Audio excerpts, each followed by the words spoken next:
बिस्मिल्लाहिर्रहमानिर्रहीम। मैं खालिद अब्दुल्ला आज एक दफ़ा फिर आपके सामने हाजिर खिदमत हूँ। मैं इस वक्त पाकिस्तान में मौजूद हूँ और पाकिस्तान में इस्लामाबाद में विश्व यूनिवर्सिटी के अंदर ये यहाँ का एक मारूफ तालीमी इदारा है। मेरी खुशकिस्मती कि यहाँ पर एक डिजिटल मीडिया कॉन्फ्रेंस हो रही है और उसमें बैठने का, सीखने का और सुनने का मुझे मौका मिला। और उससे भी बड़ी खुशकिस्मती ये कि पाकिस्तान के एक मायानाज मोटिवेशनल स्पीकर्स अख्तर अब्बास साहब, उनको सुनने का मौका मिला, उनकी वर्कशॉप अटेंड की और उनसे मैंने रिक्वेस्ट की कि आप मुझे 2-3 मिनट दें ताकि मैं कुछ चीज़ें, कुछ सवालात जो मेरे जहन में आ रहे थे उनको रिकॉर्ड कर सकूं ताकि आपके साथ शेयर भी कर सकूं। तो मेरे साथ बैठे हैं अख्तर अब्बास साहब, मोटिवेशनल स्पीकर्स हैं, ट्रेनर हैं, लाइफ कोच हैं। अख्तर अब्बास साहब, मेरा बचपन आपकी तहरीरें पढ़ते हुए मेरे बाल सफेद हुए। तो अब ये बताना चाह रहे हैं कि मैं बहुत पाटा पुराना हूँ। नहीं, मैं ये फर्क बताना चाह रहा हूँ कि मेरे सफेद बालों पे ना जाए और इनके काले बालों पे भी ना जाए। ये अर्ज कर रहा था कि आपकी तहरीरें पढ़ते हुए मैं बड़ा हुआ हूँ। हमेशा ऐसी ख्वाहिश थी कि आपके साथ कुछ लम्हे मिले तो आपसे आपके बचपन और स्कूलिंग के बारे में पूछ सकूं कि आप किन तालीमी इदारों से पढ़कर यहाँ तक पहुंचे। मैं कई सारे तालीमी इदारों में पढ़ा।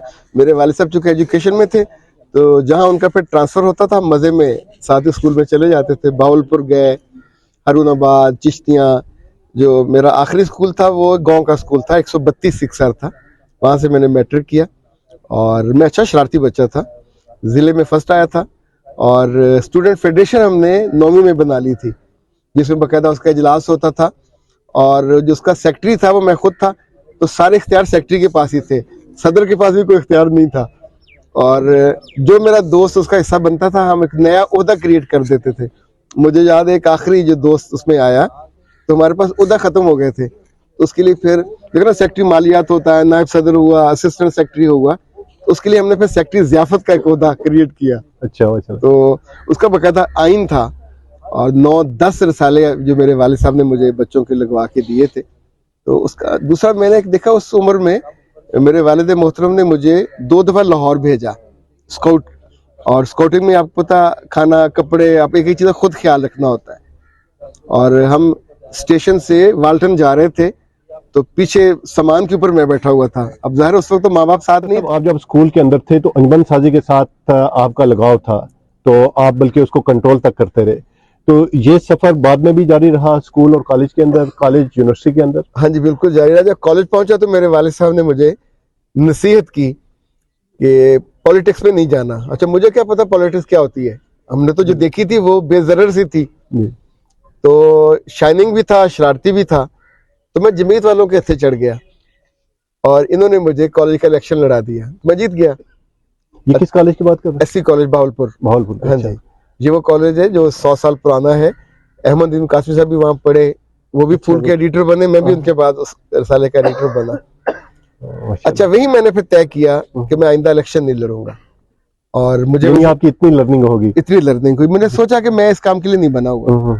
और फर्स्ट ईयर में मैंने अफसाने लिखने शुरू कर दिए थे, जो पढ़ा हुआ था। फर्स्ट ईयर में मेरे अफसाने छपने शुरू हो गए थे। जब मैं लाहौर आया और मैंने उस वक्त हांगकांग से आता था राब्ता, उसमें मैं लिखता था। तो मुझे याद है एक दफा मिर्जा अदीब साहब ने मुझे मिलने आए और कहा कि लाहौरी हम हैं और हम लाहौर को इतना नहीं जानते जितना तुमने खूबसूरत लिखा है। अच्छा, ये बड़ा, यानी किसी बड़े आदमी के मुंह से आप इस तरह की बात सुने तो यू फील गुड।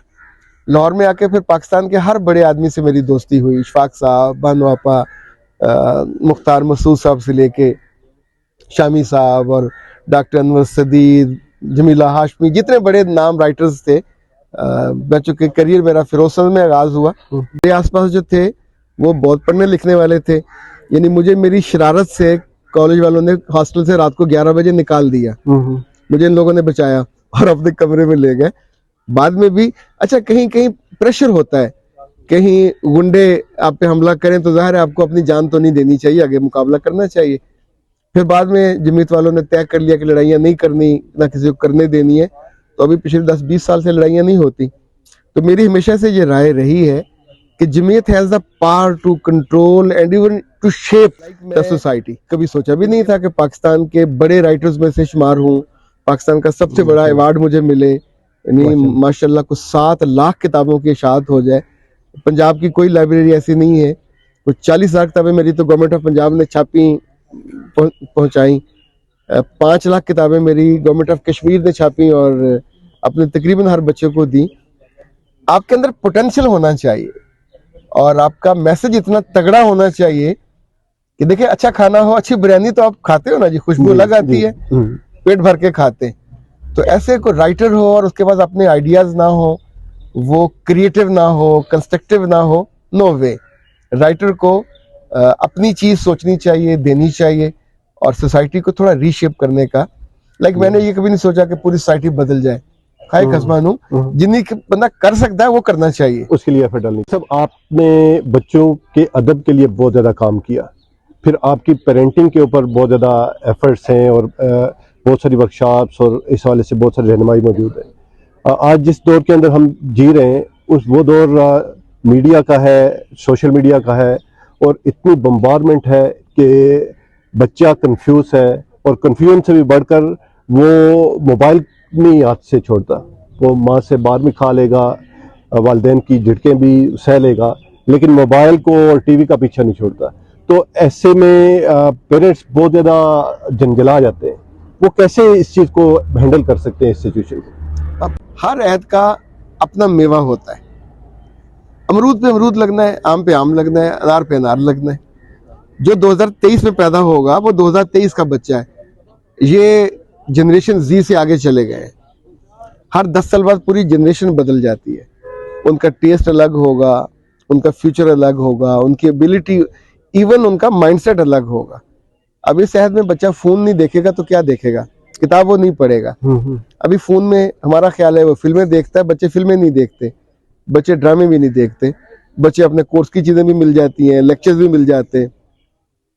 अभी अब देखें, हर छोटे बड़े का जो फोकस है टाइम का, वो इतना कम हो गया, मिनट्स पे आ गया, सेकंड्स पे आ गया। तो माँ बाप किस बात पे डरते हैं कि वो बैठ के घंटों क्या देखेगा। वो स्कूल का काम भी करता है, एकेडमी का भी करता है, तो बीच में इसी पे उसकी चीजें आ रही होती हैं। तो अगर कोई बच्चा बैठा हुआ है तो ये थोड़ी कोई सो रहा है, या कोई अगर टेबल पे बैठा है, ये थोड़ा कि हर वक्त खा ही रहा है।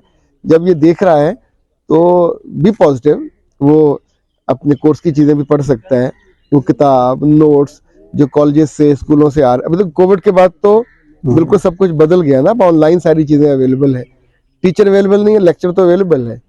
अच्छा, मैं खुद इस मोबाइल से मेरी विश होती है कि मैं कभी कभी फिल्म देखूं, नहीं देख पाता।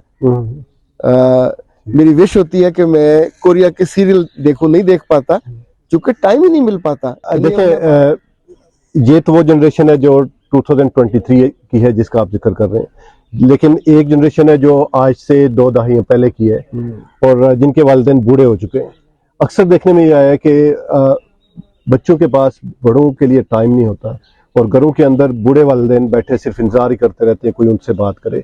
तो ये जो जनरेशन्स के दरमियान बढ़ता हुआ गैप है, ये हमारे माशरे को निकलता जा रहा है और इसको किस तरीके से कम किया जा सकता है? अब जितने बच्चे इस ट्रेनिंग में आए हुए हैं, मेरा ख्याल इनमें से बेशतर रात को अपने माँ बाप को फोन जरूर करते होंगे। मसला वहां पैदा होता है जहां माँ या बाप ये मुंह से कहते हैं, ओए सानू तेरे को कुछ नहीं चाहिए। तो जब आप मुंह से कहते हैं मुझे तुमसे कुछ नहीं चाहिए, तो वो कुछ नहीं देगा।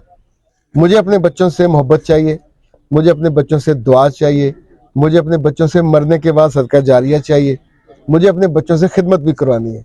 सो बी क्लियर अबाउट दैट। मुझे अगर पाँव दबाना है तो महल्ले वाला के तो नहीं दबाएगा ना। मुझे अगर खाना चाहिए, मेरे घर में जो खाना जब बनता है, मैं लेट पहुंचता हूँ, तो मेरी बीवी खाना ताज़ा ताज़ा बना के, चपाती बनवा के, मुझे कभी खाना देने नहीं आती, मुझे बच्चों को भेजती है, जब अपने अब्बा को देखे आओ। अच्छा, ये वो डेलिब्रेटली करती है टू रिलेट। तो जी नाज़रीन, अख्तर अब्बास साहब से सुनने का, सीखने का मौका मिला। बहुत सारे सवालात जो अभी भी मेरे दिल में हैं, मेरे दिमाग में हैं। मैं फिर कभी इनसे रिक्वेस्ट करूंगा जब कभी पाकिस्तान आया तो इनसे पूछ सकूं, सीख सकूं, लर्न कर सकूं। बहुत सारी चीज़ें हैं जो आपने समझी होंगी, बहुत सारी चीज़ें हैं जो मेरे ज़हनों के सवालात हैं जो गुत्थियां सुलझी होंगी। फिर कभी किसी और जगह पर किसी और बड़ी शख्सियत के साथ गुफ्तगू शेयर करूंगा। विश्व यूनिवर्सिटी इस्लामाबाद से डिजिटल मीडिया जो वर्कशॉप हो रही है, वहाँ से मैं आपको खुदा हाफिज़ कहता हूँ। अस्सलाम वालेकुम, अल्लाह हाफिज़।